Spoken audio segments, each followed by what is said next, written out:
Discomfort-Zone podcast. The idea to cross the ape man with the Anunnaki.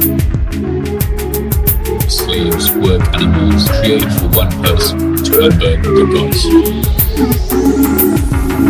Hello everyone and welcome to yet another episode of the Discomfort-Zone podcast. As always, I'm Olev, your host, and it's a pleasure to be here. I think everything is set up and we can get into it. I'd like to welcome Crimson Clad, LP Faust, Rondon, Revised Sociology, and Snecky. Thank you all for joining me for a brand new episode today. Let's jump right into it. Today I thought we'd do something a little bit different. Oh, nice, Rondon, thanks. Yeah, this is amazing. For those who don't know, MSP Waves have now got lots of bots implemented, which is way beyond my understanding, but the streamlining is much smoother. So I hope you reap the benefits. I have actually some big news about the podcast while we get started. I have officially managed to upload the podcast to a what do you call it? Like the public podcast apps. So, Spotify, I don't know what you use. I use Stitcher, Radio Public. So if you're interested and if you miss an episode or you want to revisit some of the old ones and if you enjoy what we do, then feel free to check it out. And if there is a podcast app that you use that you can't find it on, then let me know and I'll add it there. But it's been a long journey. I was looking for a long time for a free option for uploading, and I finally found one. So exciting news, and that means that I had to go back and revisit all of the episodes as I was uploading and sort of make sure they were okay in editing. And there've been a lot of technical difficulties over these past months. So thank you very much for sticking with me. I really appreciate it. Normak, welcome. Thank you for joining. I have to say that without you, my live audience, this would be a very different show. So I can't tell you enough what it means to have you here every week. And I hope you're enjoying this as much as I am. Okay, enough of the chit-chat. Let's get right to it. So this week, we'll see how much we get through, as always. We've got a lot that we can get to, but we're going to start at the beginning. And this is actually a new chapter in the book. Literally. Yeah. Sorry, I just saw Snacky. Absolutely. The Discomfort Zone. Do you know that there's 10 other podcasts all called either the Discomfort Zone or something along those lines? So if you're looking for it, you have to look up DZP. That's the easiest way to find it. But yes, this is definitely some uncomfortable subjects, and we'll jump right into it. So this chapter starts with a rather, I think, unusual statement. And the beginning of the whole chapter, Drunvalo actually talks about many, many different instances, both of sort of conspiracies and just general calamities and dangers that are going on in the world today. And we're not going to go into any of that because we've got over 7 of them ourselves, and this was actually written in 1994, if I'm not mistaken. So since then, most of this stuff has become pretty well known. The ozone layer, greenhouse effect, all these sort of things.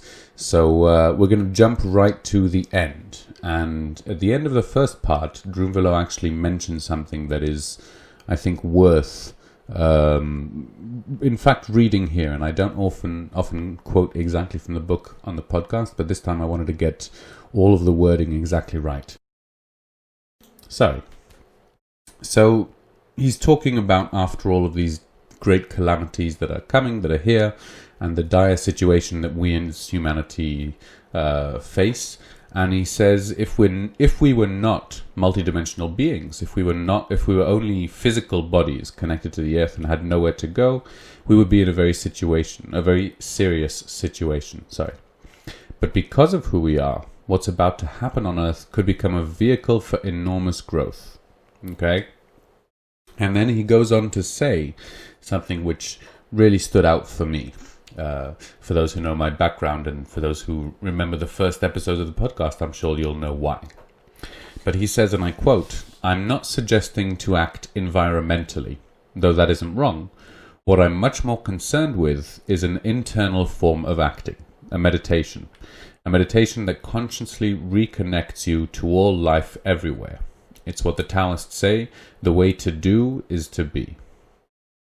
Okay, there's nothing wrong with acting externally, but there's another kind of acting that's required here, I believe.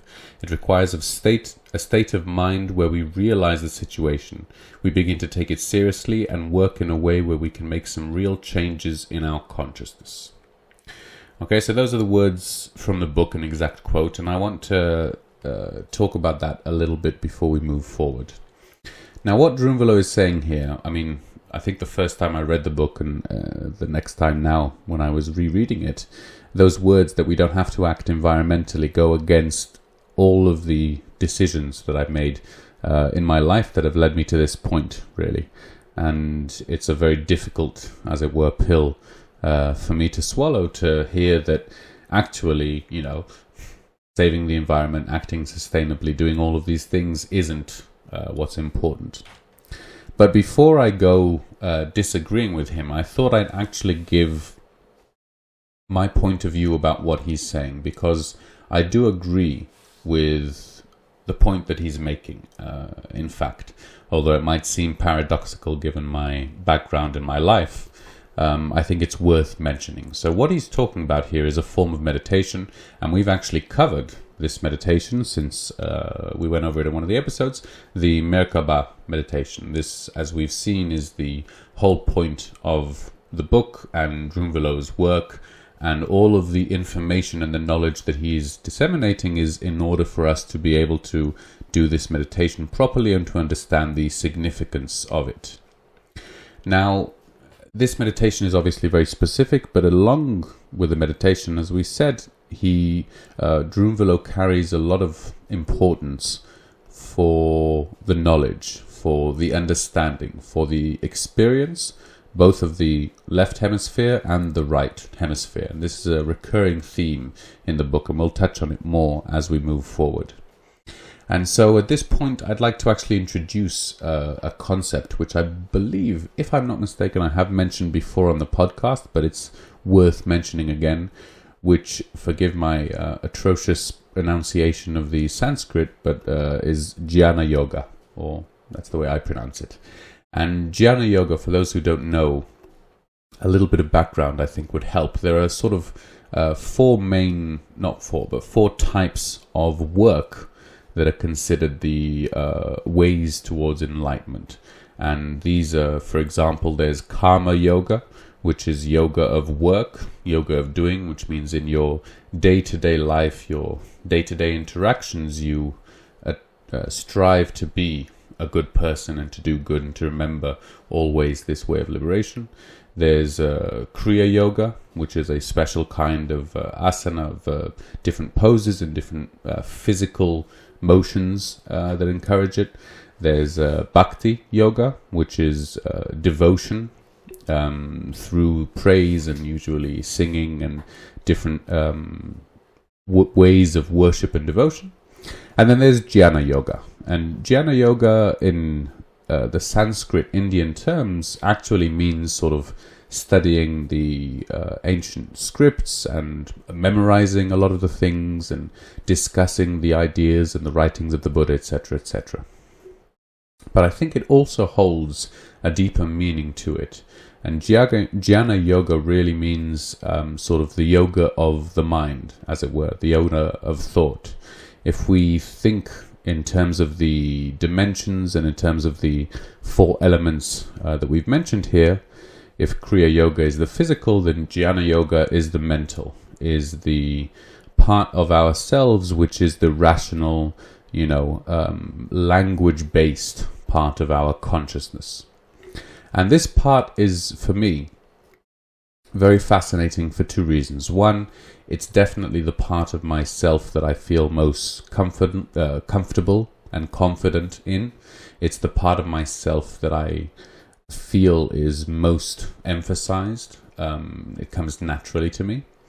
But also I think it's part of ourselves that is often not associated with spirituality and with spiritual work and with working towards enlightenment. In fact, in meditation, often the case is to silence the mind, to stop the chatter, to shut off the monkey brain. And it seems that this voice, this rational, as it were, this constant chatter, this language-based part of our consciousness often seems to impede our spiritual growth, and we actually need to reconnect with our emotions or become more spiritual and more humble, or to silence that part of our ego and of our consciousness that's trying to rationalize everything and find the logical reasoning. And so that's why I had been working with this realm of thought towards my spirituality and in my spiritual path for a long time, but I'd always felt this tension, and I didn't often find people who agreed with me. I felt that most of the practitioners and the teachers whom I met put much more emphasis on the practice, whatever the practice may be, whether it's some kind of physical, from kung fu to yoga, or some kind of emotional work, or artistic expression, whatever it may be. It always seems to be much more of an emphasis on the experiential side of it and much less emphasis on the theoretical. Again, when it comes to spiritual practices, obviously when we look at academic subjects, we see a clear imbalance to the other side, where it's mostly theoretical and very little practice. So I always feel that it's important to have this balance, and with the spiritual practices that I was reading about, I felt that often the people were putting a huge emphasis and causing an imbalance towards the experiential side without always understanding the theoretical side behind it. And indeed, we can see some examples of the dangers that can happen. I'll just give a very famous quick one here to sort of understand why I feel this way and why it's important. There's a term called Kundalini, and Kundalini is a force in the Indian metaphysical but medical practice, and it talks about the chakras, and when all of the chakras are open, then the life energy, which is called Kundalini, is allowed to flow freely. And this is usually described by most practitioners as starting at the base of the spine and sort of spreading upwards from there. And there's a lot. It's a big subject. We won't get into it now because we'll go into it later. In fact, Gerald Clark talks about it a lot in his book. But what we need to know is that there is a rather common occurrence among many beginner practitioners, and there is a type of yoga which is called Kundalini Yoga, which is meant to do exactly that, to open up the chakras, to allow the Kundalini to flow. And many people have described, after practicing and after trying these exercises, an experience that is not always pleasant, and indeed sometimes can be frightening and perhaps even dangerous. And this happens when the chakras are physically, sort of as it were physically, but through the physical motions, energetically opened, and normally opened violently by this force, without the conscious mind understanding the process and being open to the change in consciousness that comes from it. And so this is an example of the dangers that can come when we have an imbalance towards the practice, people practicing with increasing proficiency without an adequate theoretical understanding of what they're doing, what the ramifications are, and indeed in this case what the dangers could be. Now, I don't know anyone who actually got, physically injured or couldn't, whatever. Everyone, I think, gets over it. It's relatively still a natural occurrence. But nonetheless, I do feel a lot of these people could have benefited from approaching the experience being more prepared mentally. And really, this is what Drunvalo is talking about ultimately, although he might not define it in that way, because there's the Merkaba meditation, which is the the practical part of it, but definitely all of the knowledge in this book is part of what he believes is necessary for us to understand what we're going through. And indeed, in his words, this change of consciousness comes from a new understanding, a new perspective that we have. And I'm pretty sure we've all experienced this. We can read a book or hear about an idea or start investigating a new theme, a new area, and it can lead, if we allow it to great and even radical changes in our identity, in our perspective, in the way we perceive and experience the world. And I just want to mention one more thing before we continue, because there was a book that I read when I was in India quite a few years ago called Theosophy by Rudolf Steiner.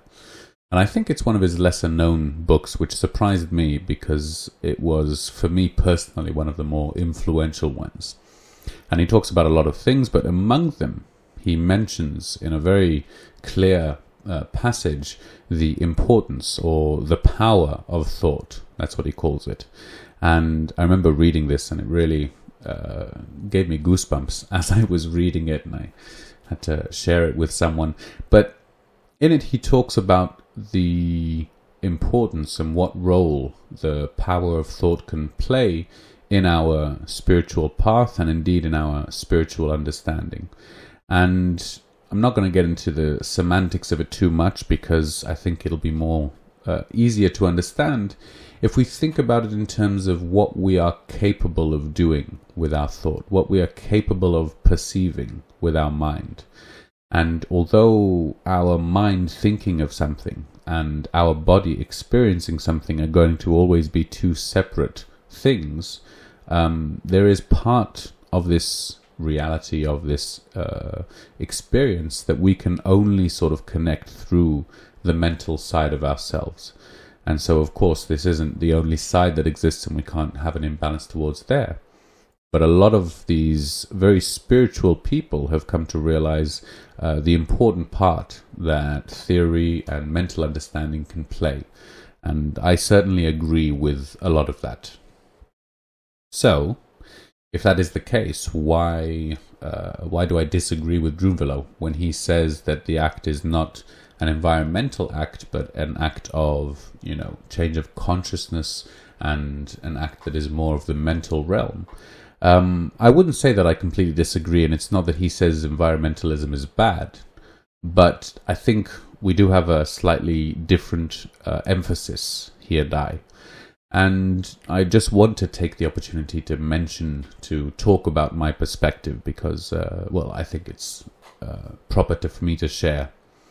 So, as some of you may not know, I have moved to Portugal, my family and I, in order to start an eco-village, and we plan to live off-grid and sustainably. And this requires a tremendous amount of dedication and sacrifice, changing a lot of things, a lot of habits, our location, distance from our families, etc., etc., etc. It's a big decision that impacts a lot of things, and we gave it a lot of thought before we decided to do it. And the reason I feel that it's so important is because of the impact that it has in both my personal life and the impact I believe it can have on the world as a whole. And so when we get to this discussion of what's more important, the practice or the theory, the understanding or the proficiency, it's always going to be a moving target. And definitely I think different people will be in different stages and will need a different emphasis. If you feel that you're leaning towards one, that you've got this tremendous leap forward in understanding or in theory, but at the same time that might mean that you have less of an experience practicing it, then that needs to be corrected to whichever side it is. And so I don't think that we should all continue doing the same things that we've been doing, around the world, and just practice this meditation or just study sacred geometry, and that will be enough. I do think that even considering, as I believe, that we are multi-dimensional beings who are not tied to this earth without any other option, that this earth still deserves our protection, the same that all creatures deserve our empathy. And I'm not saying that in terms of vegetarianism or veganism, but in terms of the tremendous waste that we see in our lives today. And this really is, I think, one of the biggest points for environmentalism, at least in my mind. And it's why I think sort of not doing anything or not focusing on environmentalism as much as on meditation could actually be an issue, because the way of life that we are living, and I'm talking about we, obviously myself, but in the West and the people who have drinking water, the minority of the world who are living in amazing abundance and comfort such as never been seen, apparently. And I think this is an unsustainable way of living. And it's that level of comfort that is constantly provided by someone, somewhere, who is paying the price. And it's because of this mentality of, waste, whether it's waste of energy or waste of products or waste of time, or all of this very wasteful behavior that we see, that can only become thanks to this tremendous industrial force that's producing far more than is actually necessary. And so this is why, for me personally, and I just wanted to take a minute to talk about this, although it's not from Drunvalo's book, but I have a hard time when he specifically mentions environmentalism, because obviously that's what he's been talking about in this part of the chapter, the problems with the environment and the way that humans have been behaving. I did feel the need to reiterate that this actually, I think, is an important part of our life. And indeed, as is the case with many of my friends, and certainly the case with me and my wife, I feel that environmentalism, and specifically spending more time in nature, can be tremendously beneficial to a healthier spiritual life, and to actually aid us in our path towards enlightenment, or wherever we want to end up. So those were my thoughts, but I felt the need to share them as I'm going to be talking about what Drunvalo says. Oh, thank you very much. Hi, Lasso8. Great to have you here through the things. Oh, I can see lots of people joining. This new girl, thank you for joining. Frankie1, a pleasure to have you here. Meetings are the alternative to work. Good stuff on them, yes. Yeah, the global population map that we have in chat here. Excellent stuff. Thank you so much for joining in. I apologize if that's a little off topic for those who are here for the deep and dark stuff, and we'll get into it now. So, although obviously I wouldn't phrase it the same way, I do definitely agree that meditation and this change of consciousness is crucial for our survival as well as our practical behavior. And at this point, Drunvalo actually takes a somewhat, sharp turn, as he often does in his book, and we'll follow him because we're here for the ride. So this is actually the point that I mentioned a while back, a few episodes before, that Drunvalo talks about Sitchin's timeline, specifically mentions him and his books, and says how important it is for the understanding of the story and to read a lot of the things that he's written about. And so I just think that it was just very interesting for me to suddenly notice that. And if you haven't read any of Sitchin's book, if you've missed any of the episodes, you're welcome to go back and listen, because we're going to skip all over the Sitchin timeline that we've already gone into in great depth. And we're going to go to the second part, which is where Drunvalo differs from Sitchin. So, hang on, I can see. Why is the United States not bad and Africa so much? Don't we have way more pollution? I'm not sure. Normok, do you have an answer? Okay, I'll let chat talk about it out. Yes. And don't forget that America, as well as a lot of other countries, dump a lot of their waste in Africa under the guise of recycling, so that also affects it. But for now, sorry, I'm trying to handle Treadles well. We're going to carry on with the Sitchin story. So what Drunvalo actually says is that, as we've mentioned, Thoth is Drunvalo's source for a lot of the information that he talks about here. And we want to get into what the communication was like, etc. We'll go into that in more detail in a further episode. But he does say, and this is part of why he mentions Sitchin, that a lot of what Thoth told him correlates to what Sitchin says. In fact, is the same. And so there's an amazing overlapping of these stories. And I think this overlapping is sort of the key to our understanding of our past and of these metaphysical subjects and things that are very hard to verify, because when it comes down to it, I think this is worth just mentioning quickly. How do we know? How do we know that I'm saying anything that makes any sense, or that anything that I've mentioned is true, or that anyone else says, whether it's a scientist or a conspiracy theorist? What is the measure by which we try and assess the truth? And when it comes to subjects like, the afterlife, or the meaning of life, or things that aren't empirical in such a clear and concise way, one of the strongest tools that has served me in my journey and on my path has been looking for this overlapping of seemingly distinct sources. And so obviously sociology and ethnographers know about this a lot. When you come and study different cultures, especially of the same time and the same era, you'll see that the story is always different. But very often, a lot of these fairy tale stories will have a different name for the characters and maybe a different scenery, and different details here and there. But the general story is the same story. And this is obviously because the story goes through different cultures and is changed along the way. But this allows you to retrace, going back to wherever the source of that story could have been. And also, when it comes to two sides telling the story of a war, you get to corroborate some of the facts, because if both sides claim that this event happened, then that gives it a lot more validity.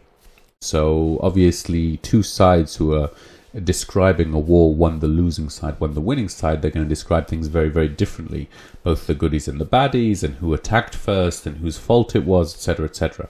But the actual events that take place, as often we saw with Sitchin and how he did his work, if we go through the different sources, we can see, okay, they agree on this. What reason would they have to both lie on this? And it sort of becomes one of those Occam's razor. The simplest explanation is that it actually happened and both parties described it that way.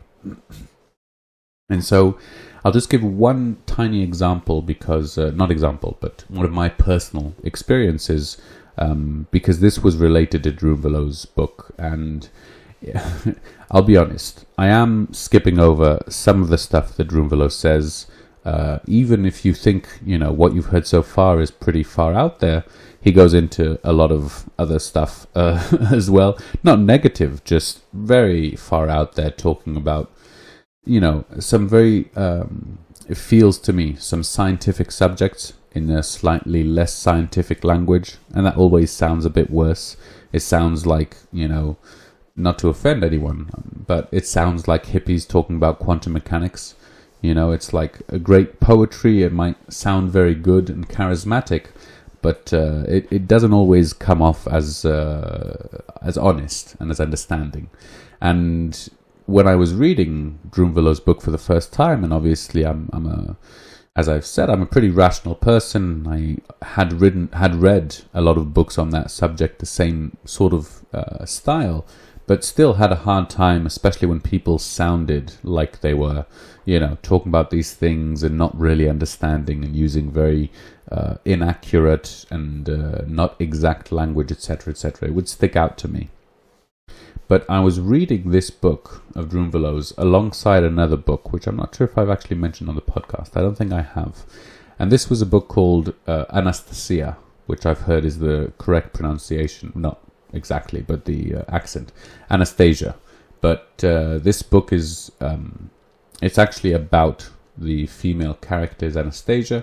It's a 7-book series, and then there are 2 other books. And you can look it up. It's a very famous Russian book. It'll be easy to find, I think. Maybe I'll put up a link later. And this book is a very different book. I've never read any other book like it. It's written like a novel in the style, so it's a story, but the author claims it to be true, and the author is simply telling his story of how he, a Russian tradesman on a boat, arrived in the taiga, the woods, the forest, and met this incredible Russian woman who was living out there in nature alone, and was an incredible figure. And if you're interested in that things, I strongly suggest to read it. I read all of them, but it's crazy. It's well written, I think. The English translation, of course. Now, these 2 stories are each completely fantastical, as in they are very hard to believe. They're really out there. They push the limits, at least for me, of what I had considered reasonable, even at that moment, having experienced these spiritual enlightenments in India. Even after all of that, these books were unbelievable. But I was reading them both at the same time. This 1994 American psychic, and this 1991, I think, Russian tradesman. And I looked it up on Wikipedia, and he really was a tradesman, and he sort of became this author. But these very crazy stories, who I'm almost convinced had never heard of each other, I'm pretty sure, and definitely not on working on the book. And so to see these 2 books and read through them gave me a very unique experience, because as I was reading them, they each were corroborating each other. And so even though these 2 books were completely different, because Drunvalo's purpose is to give us this knowledge, and this other book was just to tell a story, and they were, different continents, different languages, completely separate. But again and again, I would come up on these, concepts like dimensions, or alien races, or the development of consciousness, or human abilities. All of these subjects that were almost completely, in agreement with each other on most of the things. And it was really mind-boggling. That was, for me, the real reason, the real strength that gave me the ability to read through and to digest and to not immediately reject all of these things when I heard them. So that's a suggestion, just a general out there for you. I strongly believe the power of corroboration, the power of hearing 2 completely separate stories, points of view that agree with each other when they have nothing to benefit from agreeing, is a very strong indicator for me that there is something worth investigating here. This is an inkling of a truth. And this is exactly the case with Drunvalo. When Thoth is telling him this story, and afterwards he read Sitchin's books, he found so much of the information that Sitchin was giving was actually, validating or validated by what Thoth had told him. And so I understand and I appreciate it's worth mentioning that these subjects are very far out there, and I'm sure that this show is not for everyone. But for those of you who are enjoying it, I'm happy that you're here.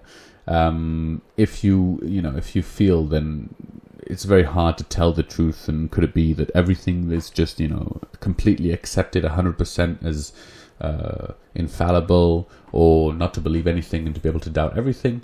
This is a good, for me, it's a good way to measure and to judge whether things are true or not.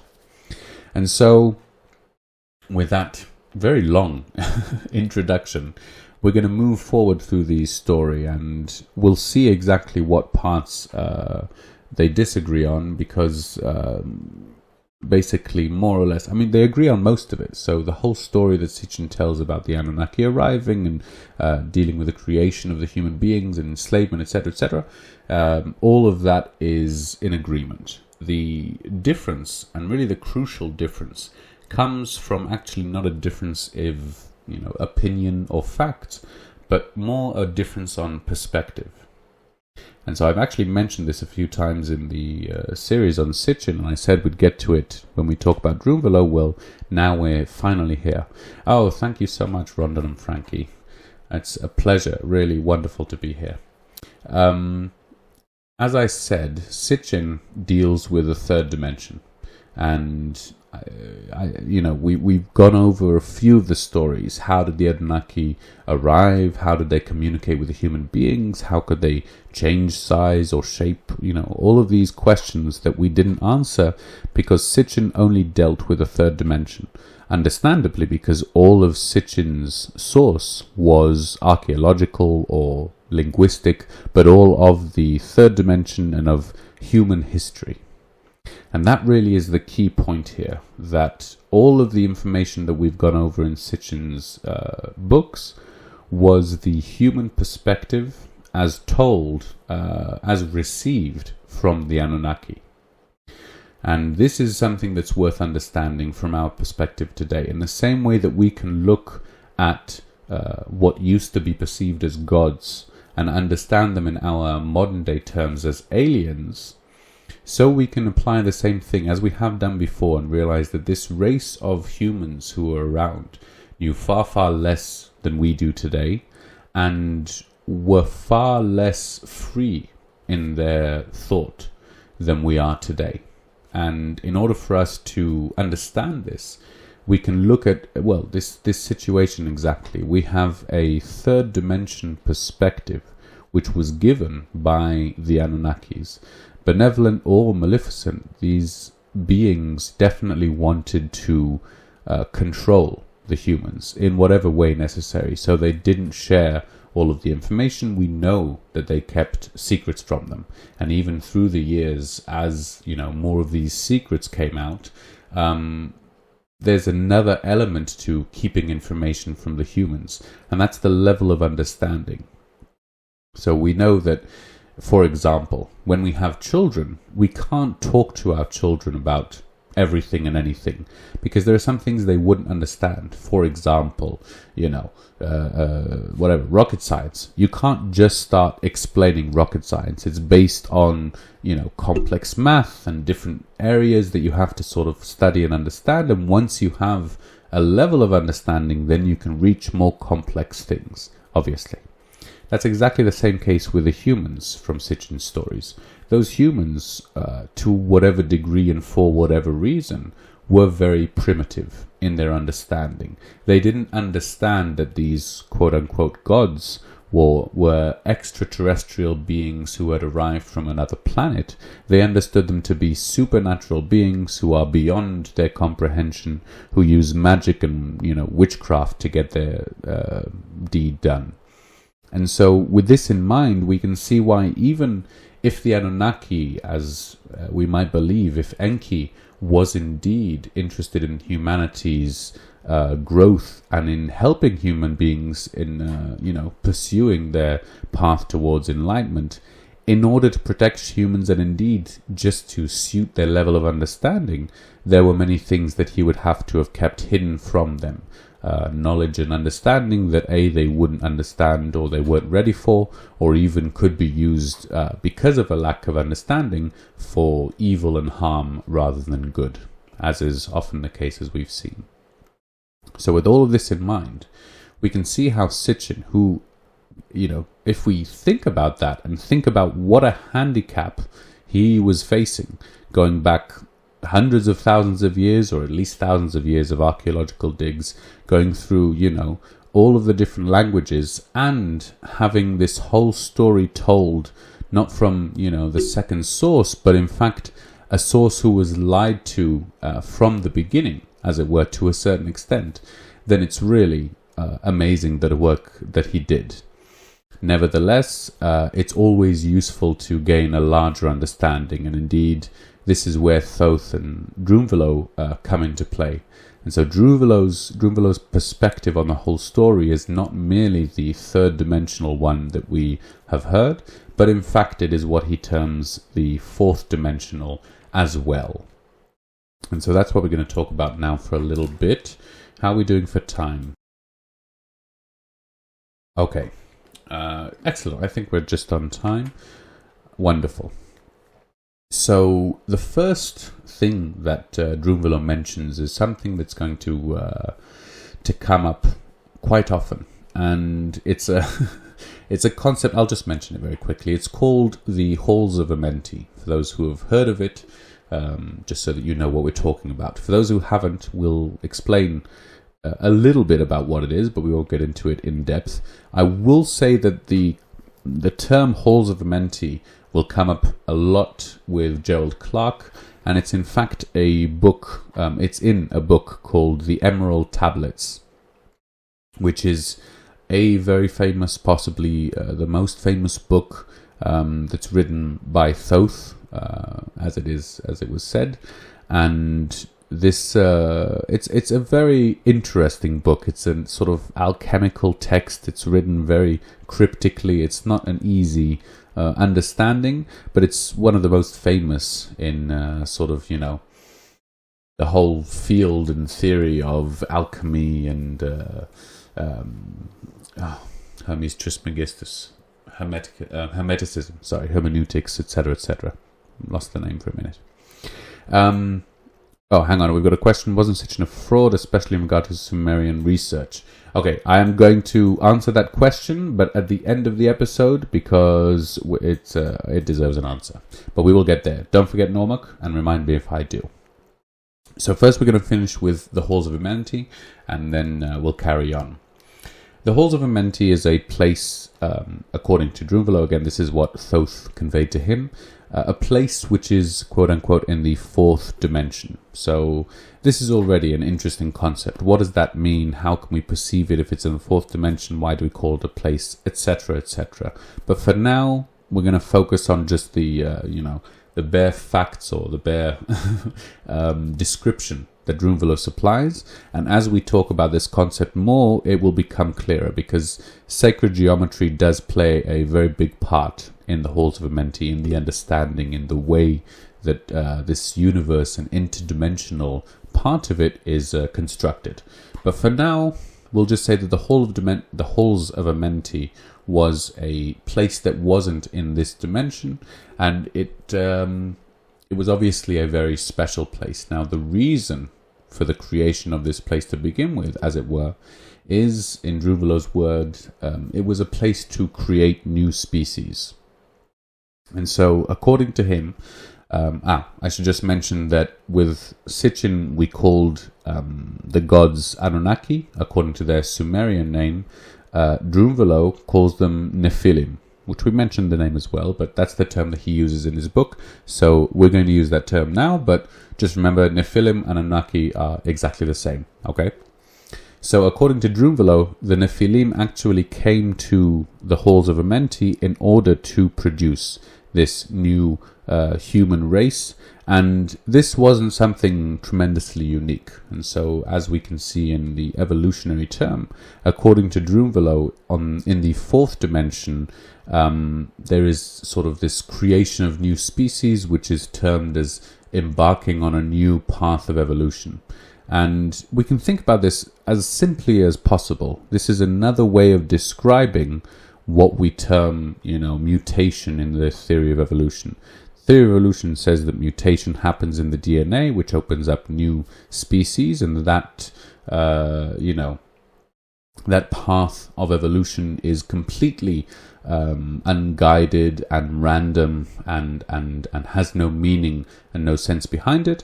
And obviously this other perception does mean that there is a guiding force in part which is creating this new species. So we won't get into that discussion right now. We can in the future, because it is an interesting one, but we will accept that Drunvalo is describing the process of mutation, as it were, as something that was guided, quote unquote, from outside this dimension.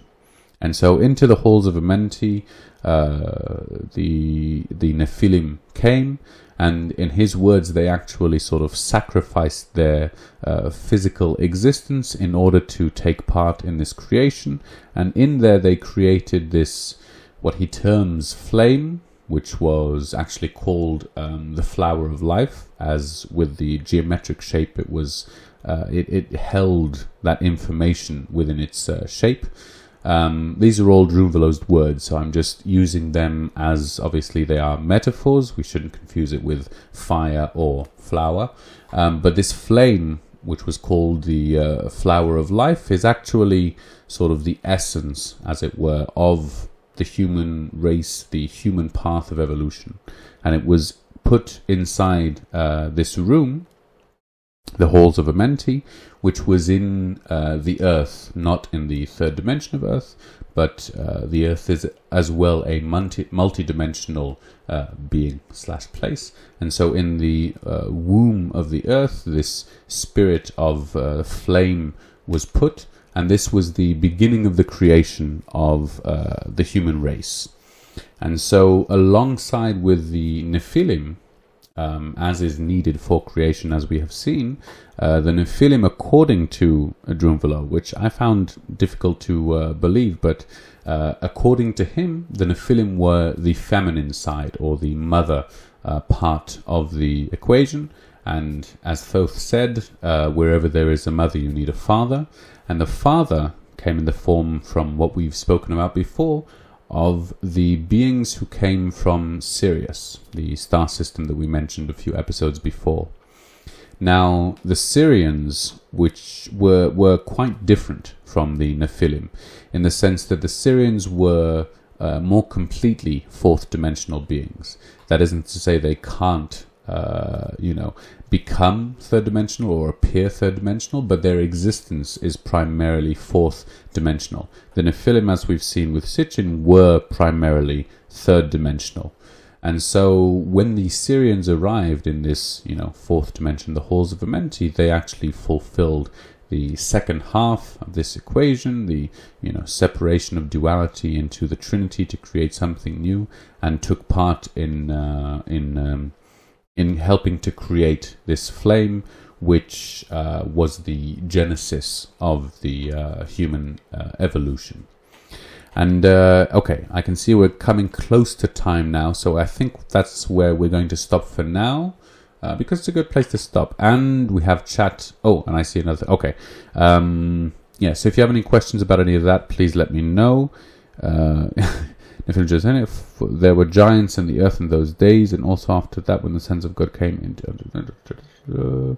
Yes, that's in fact the exact quote that set Sitchin on his path, Normak, and he talks about that a lot in his book. I should mention, since you posted that, thank you. Actually, that reminds me that Drunvalo is very clear, because we spoke about the different levels of consciousness and the relative size to those levels of consciousness, the correlation between them, and indeed how in so many cultures there is this description of giants of one form or another. This is in fact the case as well, as both the Nephilim and the Syrians were giants in comparison to humans. Obviously, for them they were normal size, but to us they would appear as giants. Again, what does that mean if the Syrians don't have a physical body? What does size in meters mean in the fourth dimension? We won't get into that too much now, but it's an interesting subject. And in fact, we've gone over a lot of things, and we're going to be going into a lot of very far out there subjects. So maybe it's worth just touching on your question, Normak. And I apologize if in chat if I've gone over some of these things before, but I think I've stayed pretty far away from trying to sort of persuade, convince, prove in any way that this is real, because let's face it, I mean, I've tried doing it face to face with people, so to attempt to do it, through a podcast and a chat is rather unlikely. However, I believe that talking about it and indeed exchanging ideas is always important. And maybe that's a good place to start, because whether, Sitchin was a fraud, what he said wasn't true, what people who claim he is a fraud say is true, what really happened, how old was a pyramid. All of these questions are pertaining to absolute truth and absolute facts, empiricism really. And what we are starting to realize more and more today is that empiricism is a very small part of our reality. And so when we think about what Sitchin is actually saying, let's say his first book, The 12th Planet, which we didn't talk about at all. We started really from the second book. The whole book is about, supplying the evidence to show that there is another planet in our solar system that is in such a large cycle that we actually haven't seen it since we've started, really watching the skies and putting down what's there. And this claim is something that's always going to be very hard. We can see throughout history, whenever someone challenged the status quo on one of the sciences, and before that on, God's view, whether it's the sun going around the earth, or whether it's, the earth being flat, or whether it's whatever the challenge to the current point of view is, it's always met with a disbelief, because obviously we think we have the answers, especially scientists and academia. The problem with that is that statistically, everything that we consider to be true and fact today, I think 75% of it will be untrue within the next, 50 years, I think, maybe 100 years. But we can see that factual, and I think I mentioned it before, is much more of a temporary state rather than an absolute state. And so what Sitchin says, Sitchin wrote 7 books, I believe, possibly 8, if I'm not mistaken. That's a lot of information, and in it, he did a lot of very, very deep and thorough work about linguistics and etymology and tracing ancient languages. And in fact, whenever you come to translations, and especially translations of languages that no one else knows, it's very difficult, because we can see from any example of translations that it's one of the easiest places to both make a mistake, misconstrue, put your own agenda and opinion into someone else's words. If we tried translating these older texts, as we see many of the sociologists did, they come to ludicrous and ridiculous conceptions because they're judging them according to our current modern way of thinking. And so I think certainly even people who think Sitchin is a fraud have to admit that he did a lot of very impressive work in the area of comparative linguistics, of reading different texts from different cultures in different languages and comparing and learning from them together. His work really is instrumental, and indeed he is basing his findings on a lot of researchers who came before him. So it's important to remember, the reason I'm talking about all this, I've read a lot of people who claimed Sitchin was a fraud, and I wouldn't say outright that everything he said was true, definitely not. But a lot of the claims that he is a fraud seem to always be very, very, very narrow. And so you choose one specific part that you disagree with. So let's say, you choose one little detail that's wrong, and if you can prove that detail is wrong, that sort of shakes everything else. You don't have to go through point by point and show every part why it's wrong.